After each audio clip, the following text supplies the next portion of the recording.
বিসমিল্লাহির রহমানির রহিম। হে জগতবাসী, আজ আমি শামীম আলী চিশতি আপনাদের সামনে যে আলোচনাটি নিয়ে হাজির হলাম, সে আলোচনাটি হবে কি, যে এই পৃথিবীতে মানুষ জন্মের পর থেকে শুনে আসছে, দেখে আসছে এবং নিজে করে আসছে যে আল্লাহর ইবাদত করতে হবে, আল্লাহকে মানতে হবে। তো এখন কথা হলো, এই পৃথিবীতে যে যারা ইবাদত করতেছে তারা কি, প্রথমত বাবা মা আছে, আত্মীয় স্বজন আছে, পাড়া প্রতিবেশী আছে, গুরুজন আছে, এদের কাছে শুনেছে যে আল্লাহ বলে একজন আছে। তো আল্লাহ বলে যে একজন আছে, এই বিশ্বাসে ইবাদত করা হচ্ছে। তো এই বিশ্বাসটার নাম কি?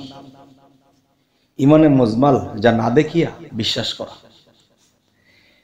আরেকটা বিশ্বাস হলো ইমানে মুফাসসাল, যা দেখিয়া শুনিয়া বিস্তারিত বিশ্বাস। যেমন বিস্তারিত বিশ্বাস কি আর সংক্ষিপ্ত বিশ্বাস কি?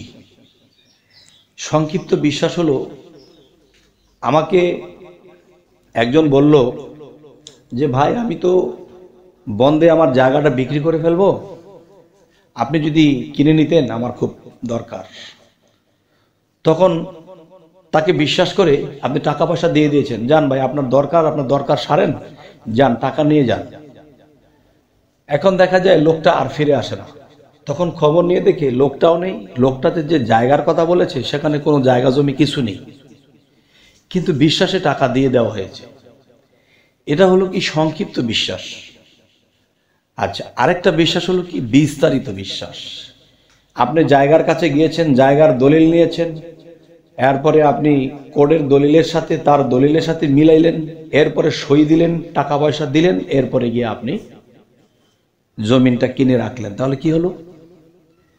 এটা হলো বিস্তারিত বিশ্বাস, যে এখানে কোনো আমাকে কেউ ধোকা দিতে পারবে না, আর আমি টাকা পয়সা মার খাবো না। তাহলে আজকের যে আলোচনাটি, সেটি হলো কলেমা ইমানে মুজমাল বলতেছে সংক্ষিপ্ত বিশ্বাস, শুনিয়ে বিশ্বাস করেছি আল্লাহ আছে, রাসূল আছে। আর একটা বিস্তারিত বিশ্বাস, যাকে ফরজে গণ্য করা হয়েছে, ইমানে মুফাসসাল, সেখানে কি বলছে যে আল্লাহ যে আছে তা দেখার বস্তু, রাসূল যে আছে এটা দেখার বস্তু। আর না দেখিয়া আমি যেদিন মৃত্যুবরণ করব, হাসরের দিন কিন্তু আমাকে অন্ধ হয়ে উঠতে হবে। এই কথা কোরআনে আল্লাহ বলেছে। দুনিয়ায় যারা আমি আল্লাহকে দেখলো না এবং দেখার চেষ্টা করলো না, হাসরের দিন তারা অন্ধ হয়ে উঠবে। নাউজুবিল্লাহ। তাহলে যদি হাসরের দিন অন্ধ হয়ে উঠতে হয়, তাহলে এই ইবাদত আর এই বিশ্বাসের আমার কি দরকার? দুর্ভোগ সেই বিশ্বাসী, দুর্ভোগ সেই ইবাদতকারী, যারা আল্লাহকে দেখতে চাইল না এবং দেখার কর্ম সাধনা করল না। আর সাধনা কথাটি যেহেতু উল্লেখ করা হলো, এই সাধনা কথাটি কিন্তু আল্লাহ সূরা ইনসিরাত, সূরা সাফফাত এবং আরো সূরাতে বলেছেন, যারা আমার পথে সাধনায় আত্মনিয়োগ করে আমি নিজে আল্লাহ তাদেরকে পরিচালনা করে থাকি। আলহামদুলিল্লাহ। তবে হে জগতবাসী, আজকের মূলত আলোচনা বাকি রইল, যাই কিছু বলা হলো এর ফাঁকে দিয়ে আসলটাই রয়ে গেল। সেটা হলো কি, যে আমি যে ইবাদত করি, আর এই ইবাদত যে কবুল হয়েছে, আল্লাহ যে আমাদের এই ইবাদতটা নিল, এর কি প্রমাণ আছে আপনার কাছে? যে আল্লাহর ইবাদত করতেছি, আল্লাহ আমার ইবাদত নিয়েছে, কবুল করেছে, খুশি হয়েছে, এটা কি আমি বুঝতে পেরেছি? আমি কি দেখেছি? আচ্ছা, আমি কোন দেখার কথাটা বলতেছি জানেন? ধরেন বাবা মা আপনাকে শিক্ষিত করেছে, বড় একটা চাকরি পেয়েছেন, আপনি চাকরির শেষে, মাস শেষে 50,000 টাকা বেতন পেয়েছেন। তখন বেতনটা এনে আপনার মায়ের হাতে দিয়েছেন, মা, আমি তো এই প্রথম বেতন পেলাম 50,000 টাকা, মা নেন, আপনি ধরেন। মায়ের কাছে যখন দিয়েছি, মা পেয়ে যে কত খুশি। মা বলতেছে আলহামদুলিল্লাহ, আলহামদুলিল্লাহ। যে মা যে আলহামদুলিল্লাহ বলল, মা কিন্তু এটা দেখতেছে যে হ্যাঁ, আমার ছেলে টাকাটা এনে দিয়েছে, আর ছেলেও দেখতেছে মা যে কত খুশি হয়েছে। তাহলে আমরা যে আল্লাহর ইবাদত করি, এ পর্যন্ত করে এসেছি, আল্লাহকে কি কখনো দেখেছি যে আল্লাহ খুশি হয়েছে আমার উপর? আমার এই ইবাদত দেখে, আমার কর্মসাধনা দেখে আল্লাহ কি কখনো মুচকি হেসেছে? তাহলে হনুমানে মারলাম, হনুমান সকালে দেখি মইরা আছে মানুষ নামের ইনসান, তখন তো পুলিশ এসে আমাকে বেঁধে গাড়িতে উঠান।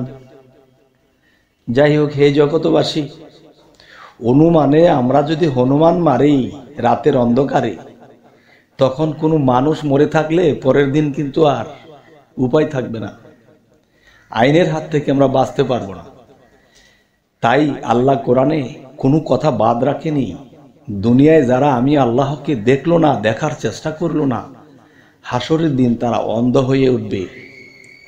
আর এই অন্ধের দল কারা? আমি স্পষ্ট বলছি, যারা বাহ্যিক জগতের ওযু করছে, নামাজ পড়ছে, মুসল্লিগণ সেজদা করতে করতে মাথায় কপালে দাগ ফেলে দিয়েছে, তারাই কোরআনের বিরোধ করতেছে। কিন্তু তারা কিন্তু বলতেছে কোরআন মানতে হবে, রোজা রাখতে হবে, হজ করতে হবে, যাকাত দিতে হবে, আল্লাহর আইন মানতে হবে, তারাই কিন্তু বলতেছে।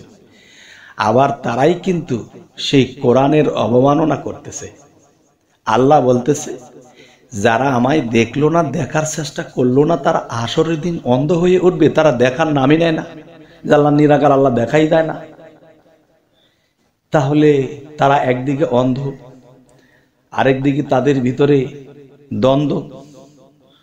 আর আমাকে যতই বলুক মন্দ, আমি ওসব শুনে আর কি করব, ছড়াবো না আর গন্ধ। তবে পৃথিবীতে যতদিন আছি, এই কোরআনের বাণী, আল্লাহর বাণী, এর মধ্যে কোনো ভুল নেই। আর কোনো মানুষ যদি আমাকে কোনো কথা বলে, তাহলে তার কথায় ভুল থাকতে পারে, কিন্তু আল্লাহর বাণী কোরআন, এটার মধ্যে কোনো ভুল নেই। তবে কিছু ভুল ঢুকিয়েছে যারা তাফসির করে, কিছু বুঝে কিছু না বুঝে।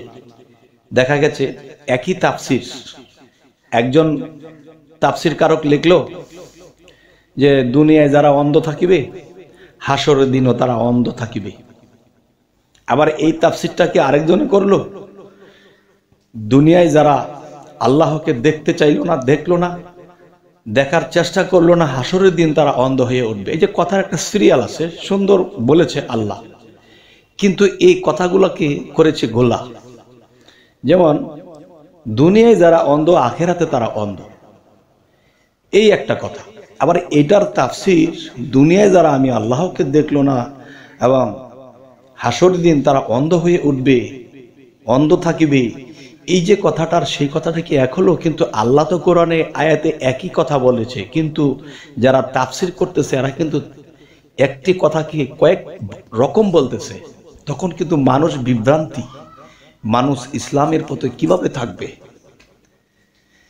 তবে হে জগতবাসী, আমাদের চ্যানেলের এই আলোচনা যে আপনারা শোনেন, আপনারা কি আসলে কেউ কেউ কি আমার উপর বিরক্তি বোধ করেন? আমি কি মিথ্যা বলছি না সত্য বলছি? যদি সত্য বলি অবশ্যই নেবেন, আর যদি অসত্য বলি তাহলে নেবেন না। আমাদের চ্যানেলটিকে সাবস্ক্রাইব করে নেবেন, পরবর্তীতে আবার সাক্ষাৎ হবে। আজকে এই পর্যন্তই রাখবো। তো কেমন লাগলো, কি আলোচনা হলো অবশ্যই জানাবেন। সকলেই ভালো থাকবেন, এই বলে রাখবো আজকে। আল্লাহ হাফিজ।